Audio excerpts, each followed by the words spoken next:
Welcome to the LA Home Show. I am your host, Natasha Phillips, and today we have with us luxury building expert, Scott Harris. Scott, we're so happy to have you with us today. Thank you. Thank you. I'm so excited to be here with you, Natasha. And we see that you were just recently featured in the Focus magazine. I was. Thankfully, honorably, yes. Yes, thank you. That's great. So, Scott, you seem to be very diverse in your approach to construction.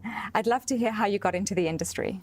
Well, I got into the industry for various reasons. Some of them had to do with family issues, but there was this calling that I've always had, and to me, really, so the reason I got into it, all right, I'm going to tell you.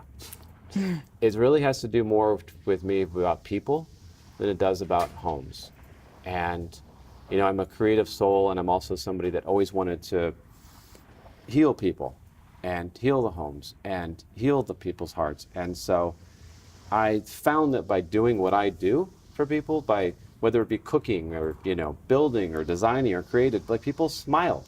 They get happy when I do it. So it makes me happy to make people happy. And there's this really cool thing that happened as I got older, right? People actually pay me to do it now.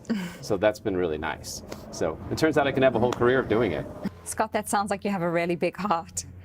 So what keeps your passion alive every day? It's insanity. I don't know. It's a drive to make something better. You know, I think my passion is to find something that's good and make it great. And I think I annoy the crap out of a lot of people, though, because there's so many people that always say, like, nothing's good enough for you.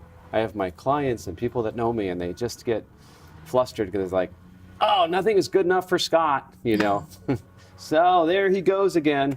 But what they don't understand is that I'm trying to take something that's good and I want to make it great. And there's so few of that, and so that's my passion. I want to take this table and make it better. You know, I want to make this pillow a little bit just more shapely, and I want to perfect these things. And so I see beauty in that. It's like an endless search for perfection. So it makes me wake up every morning and like turn on my leaf blower and, and blow. And to be able to make this quieter in the studio too. It's just a passion. So that must be a plus for your clients. Surely they know by the end they're getting something exceptional. Yeah, but it's a whole educational process to take a client through understanding that what they're getting is exceptional.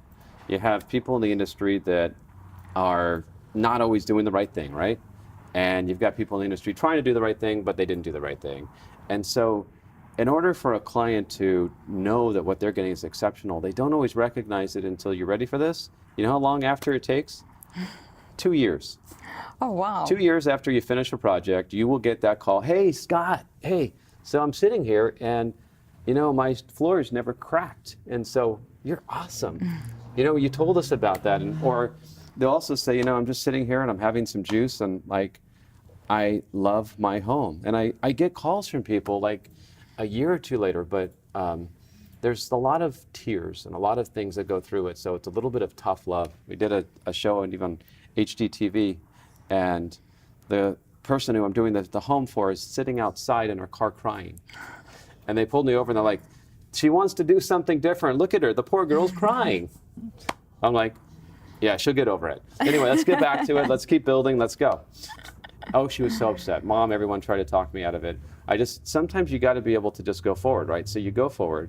And then she's like, oh my God, I did this amazing landmark thing. And I get a call like every other month from her. And she's like, hi, I recognize that what you did for me was that you actually looked inside of me to find out what I wanted. And you brought it out. And I'm so sorry for making your life hell and tough, but I appreciate it. And so it's not like they get it, you know, until the end. And then you start again. So you must have some hair-raising stories and experiences. Would you like to share one with us? Yeah, so there was this one time I stuck my finger in the socket, and then, no, hair-raising. My hair doesn't really raise that much unless I'm getting out of bed and get bedhead in this job. I mean, it's pretty much, like doing this job is almost like playing a video game. You're just constantly being flung, you know, this and that and yes and no. And so you get into the zone and you're really just making decisions all day. And I guess at the point that I stopped making good decisions, I don't get to do my job anymore. So thankfully I've been doing it well enough, but my hair doesn't really get raised. I'm usually pretty calm and pretty relaxed. I've done pretty major projects for a lot of people. And, I think, here's the thing, if you know what you're doing and you've done it before and you're confident and you're not trying to pretend that you're somebody else, there's no reason for your hair to get up. You shouldn't be over your head. I see too many people in this industry that, and I'll exclude the names, but that put out this persona and they put on their costume and, they walk in and, that's what we're going to do.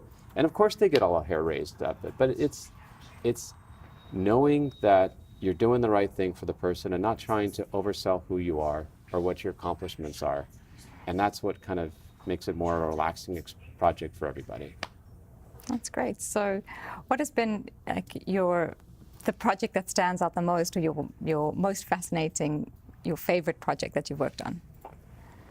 Oh, my most favorite project that I've worked on is you. And he and she and everybody. I mean, my most favorite project is people. I don't think of homes as the project. I think of the people as the project. I think of our environment as the project.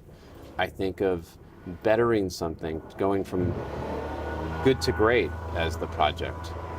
And it's that's to me is the drive to make things better. I was thinking about this the other day, and I wasn't smoking anything weird, I promise, but I was just thinking that in one sense we all start out in the same way in our mother's wombs, right?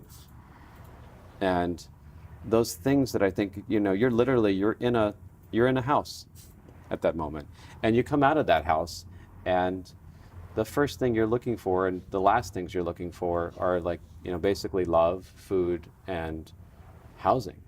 And so everybody's searching for that. And I think a lot of the times, things that are intimately different with what each person wants in their house has to do with the things that happened to us, even just, when we were prenatal. Just those people that heard the sound of the heartbeat, just, thump, thump, thump, thump, thump, thump. They like to ride trains and they just don't know why.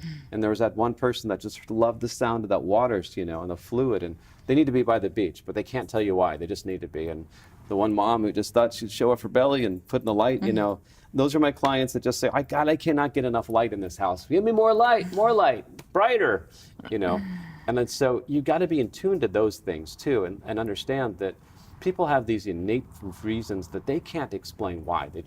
They feel it, they see it, and in some level they know it, but they can't communicate it to you. They don't know how to talk about it. So you kind of have to also have the gift of intuition to be able to pull out what you think somebody wants, except they don't realize it at the time. So you have to wait until, that's why it takes 2 years. It takes them 2 years he got it. Yep, that's what I wanted. All right. That's a special gift that you have, to be able to draw that out of people and to just understand what they're looking for. I think that's amazing. Thank you. So do you have any tips for people out there who are wanting to start a new construction or remodel a home? Yeah, they can call me. Building Construction Group. No.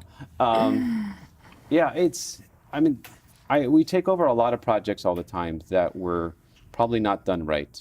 And I put a lot of my time and effort into trying to teach people how to do it. So not that thankfully we're so busy, it's wonderful. I'm not trying to do that. But I want to teach people how to not be in a situation where we see a lot of our customers. I spend about half my week trying to help people and offer them therapy and trying to get them out of a situation. So, some of the tips are, you got to know your builder well. You want to get a good sense of who the people are, but you also have to put people that are kind of in their various roles that will go against each other. You actually want to create a situation where there's some competition. You want to create a situation where there's one person is bird dogging the other, because you're going to level it out. And so what I see in these projects is you have somebody who's like, I can build your house, I can design your house, I can live in your house too, and do the whole thing. It's good. And just give me the money. Keep giving me the money. And so people keep feeding the money. They don't understand what they've gotten. And, you know, one of the biggest things that we see that is a problem is this thing called water going inside the houses. And it turns out houses are like biodegradable. And so this like little drop of water has caused so much destruction in so many homes, and it creates mold and termites and dry rot, and you know, it creates a lot of problems. So getting a good builder. So one of the things I'd recommend is also getting a waterproofing consultant, because you don't want to rely on your builder and your architect to review everything, because who's checking over them, right? You know, you don't know much. I mean, you actually probably do. You're brilliant, probably, on many levels. But like if you were to walk into a house, you know, one of our projects, and I said, hey, Natasha, what do you think? Do you think that window's done okay? And if I told you, look, I did this and I put the metal, and you're going to look at it and say, great. But what you didn't realize is that I put nails through the metal pan, and all the water's been leaking down for the past 5 years and causes like this massive destruction. And so that's why you really want to get, like, best tips are to be able to get people that are overseeing one another. You know, you want to have an architect in place. You want your architect to review your billing. You want to have a good construction company. You can absolutely have someone who oversees the construction company. You can have engineering. You want to have a separate designer. Now, it's some nice, like in our office, we're actually a good group, and we're kind of actually do the whole thing. We do the architecture, design, landscape, construction, and people come to us for all of that.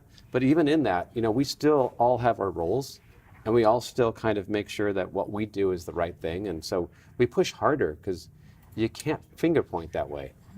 So those are probably some good tips, some long tips.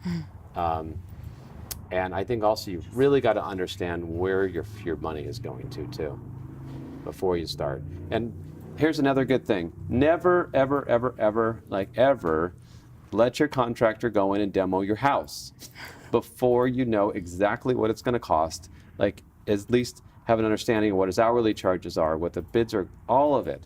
Because one of the biggest things they do is like, hey, let's get started here, okay? Let's go and build. And you're excited. You're a client. You're going, this is great. Okay, yeah. Bob wants to go. Come on, let's get going. We're so excited. Boom, set the demo crew loose, tears everything out. And then you're sitting there, and you didn't realize, but you made yourself vulnerable, because you don't know what to do now. Now they're going to come to you and like, let's look at the numbers. So it turns out, you know, and you don't want to be in that situation. You want to be able to know what things cost beforehand. Sometimes you can do what's called a fast track. You know, if you really do trust your team, it's okay, because you can have some understanding of where things are going to cost. But I've just seen too many situations where somebody's had somebody in, they tore everything out, and unfortunately you have to give them the bad news. Like, it's not good. So a lot of those kind of little tips, but and then also, you know, it's a good thing to make sure that people are licensed. So it's very easy to go on. You can go on to cslb.gov.org, which is Contractor State License Boards. You can check the AIA, and you can check to see if people really are who they are. This thing called Google is really cool too, because it tells you, but you got to be careful, because a lot of people, they will say, in the sense of social media, they have this ability to basically glamorize themselves. And you see a picture of somebody, and you see, well, here's my home, and all this work, and you get enamored by it. And you think that because I've seen all this stuff and that they've done, that they must be good. But you got to look past that, right? And you got to go down to the credentials and find out who they are. And here's a good one. Talk to the last 3 to 8 people that they've worked for. Not 3 to 8 people, but the 3 to 8 last people that they've worked for. Because there's no better indicator, because clients don't lie, you know? They won't, you know? So one of the things when we started our business was, we said, we want to be able to go back from the very first person that ever called us to the last person, and we have our client talk to every single person. And so we've kind of been able to accomplish that to a degree. Most of our clients I'm friends with, like, we go to dinner when they come into town. Like, you become their family, you know? You become part of their family when you're building these homes. Oh, that's very good advice, and it's amazing to hear your record. Just as our final question, I want to know, what are you excited about right now? Like, what excites you the most? It could either be work or personal. Like not lunch after this thing? No. No, a little bit more than lunch. Okay. Let's see, what am I excited about? I'm excited about I think so much about the now in the present, but I guess I'm excited about what I do. I'm excited about the future. I'm excited about all the things that are happening. I'm excited that people are starting to become environmentally aware of what we're doing as far as building. I'm excited that there is some level of conservatism. I'm excited that I have clients that come to me who had these 18 to 20,000 square foot homes, and they just said, I want a smaller one now. You know, and I'm excited to wake up every morning and see my boys and see my wife, and I'm excited to just do this. I mean, to be able to do what you wanted as a kid and just never stop. I mean, and people pay you for it, and they say, you know, great, that's what I do. That's what makes me excited. That sounds awesome. Scott, thank you so much for being with us. You're welcome. And thank you for watching the LA Home Show, where we discuss all things real estate, interior design, and much, much more.